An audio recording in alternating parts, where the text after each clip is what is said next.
educators, and welcome to your class on using the collaborative tools for the LG CreateBoard. In these lessons, we will be exploring some of the different interactive apps we can use to collaborate with students in class. Hello educators, and welcome to Lesson 2, the Note app for Windows. The Windows Note app is a bit different from the Android version, but they both have great benefits for our classrooms. In this lesson, we will be taking a look at the collaborative features of Note and the interactive tools that make it such a popular app. During this lesson, Chris will demonstrate how to use Note to utilize the interactivity of the CreateBoard and take you on a tour of the features and how they can come in handy. Then, we will take a look at some tools you can use in specific content areas. And finally, we will be including a YouTube playlist for you to take a deeper dive into Note and the great ways to use it on your LG CreateBoard. And now, we will turn it back over to Chris to take us through our lesson. Thanks, Alex. Now for this next lesson, we're actually going to look at the Note 3 app on Windows. And this is a more expanded version of the app that we've also seen on the CreateBoard. Let's take a look at the Note 3 app for Windows. You can launch it from the Finder window, or if you've pinned it to your tray, you can launch it from there. I've already launched it, so let's minimize and open the Note app. Let's take a look at the basic functions of the Note app first. So we have the ability to write directly on the page.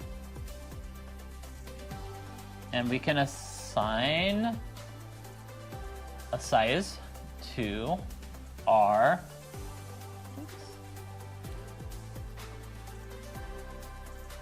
pen. And so let's erase that really quick, clear the board.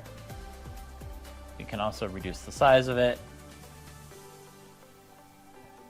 Low class. Okay, quick and easy, and if I'm using an actual pen for my CreateBoard, it's even smoother, but I feel like I write really well with my finger. Then we have our eraser functionality, and we have the ability to lasso and move things around on the board. It didn't recognize it. Let's see if it can recognize this. And okay, create shapes. So once it creates shapes, I can actually move them around on the box. So let's see if it does that. Looks like it recognized it. So it's going to auto convert using a magic draw functionality. Can long press those. Oops.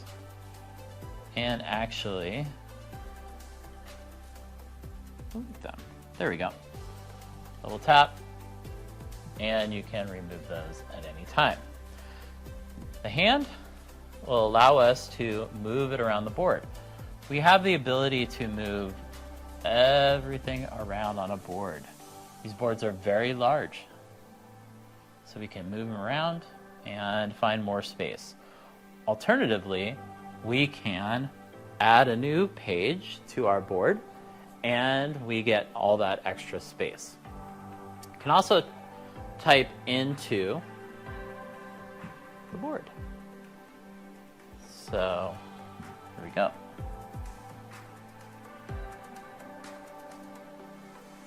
And this is the letter drawing functionality. So let's do that.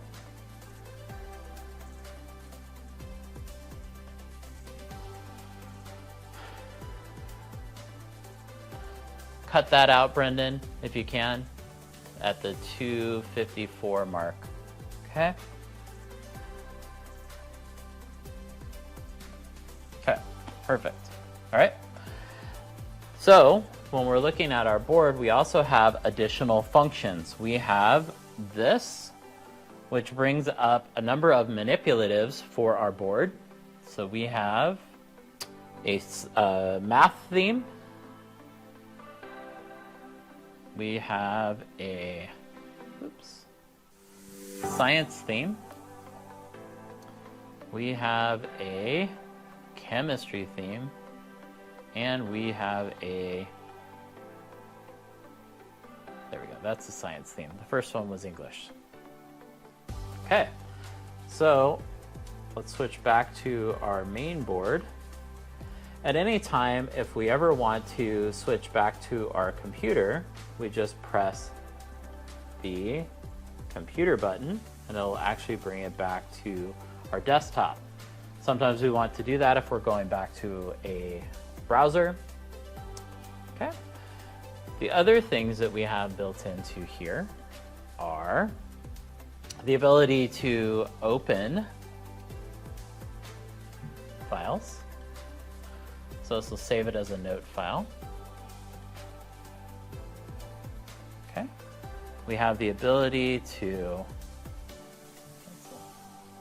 open other files. We can import text files. We can import things from the clipboard. We can export, and we can look at our settings. So when I look at our settings here, we have the ability to change the default background color. So if we prefer all new tabs or new notes, we'll launch it in that blue color. We can also change our default drawing color. And we can modify our default font. So if you have a particular font that you prefer, you can select from some of the fonts in there to find one that's more appropriate for your grade level. And then for our font size, we can increase the font for our low vision learners. Okay. Okay, let's take a look at some of the tools that are built in under the treasure chest. And so the tools can be found under the wrench and hammer. And there are a number of tools that are pretty common that are useful for the classroom. So we have a browser, just like we have our web browser elsewhere. We have a writing board, and this allows you to put something on the screen and hide it underneath. Always great. We have the same thing with a mask, the ability to hide things and mask what's underneath. We have the timer, and the timer can be quickly set, 3 minutes to work, expand it, start that countdown.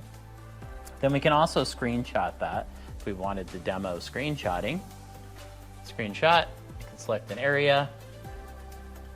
And this will actually add the screenshot to my note.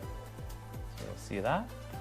So let's close that out. And so you'll see now that this is now on the board, or I could delete it. Okay. And the other tools that are built in are a mind map or a magnifier or a spotlight. And so the spotlight for hiding and,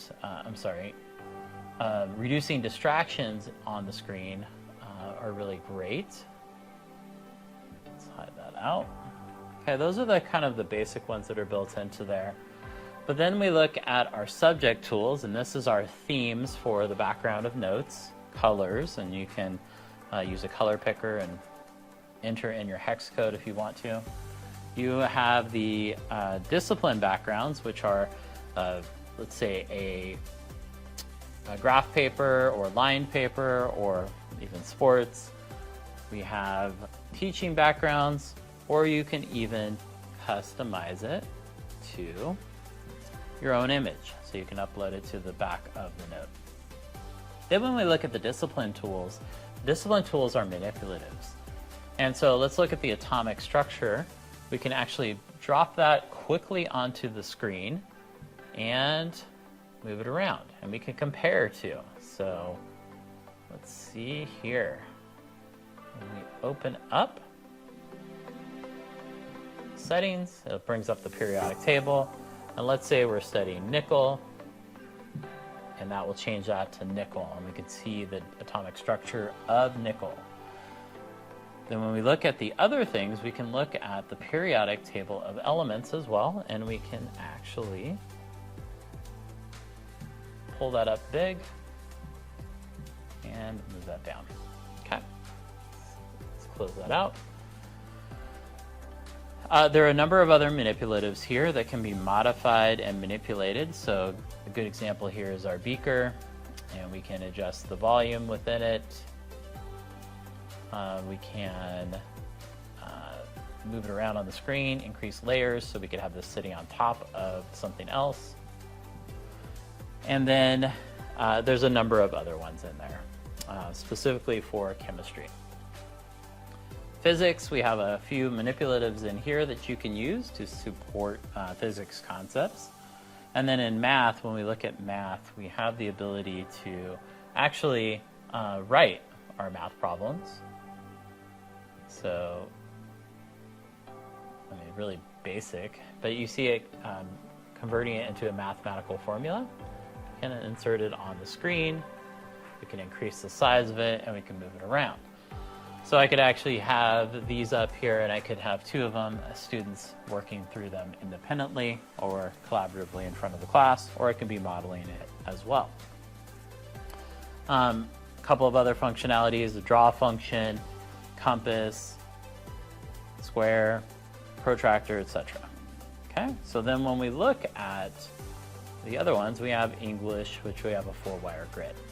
Okay, and then under more resources, you can actually add resources to your treasure box. So to recap, there are a ton of great resources built into the CreateBoard that allow you to manipulate items on the screen, on the board for your students in real time, specific to your subject area. It's a really great resource, and we think you'll like it too.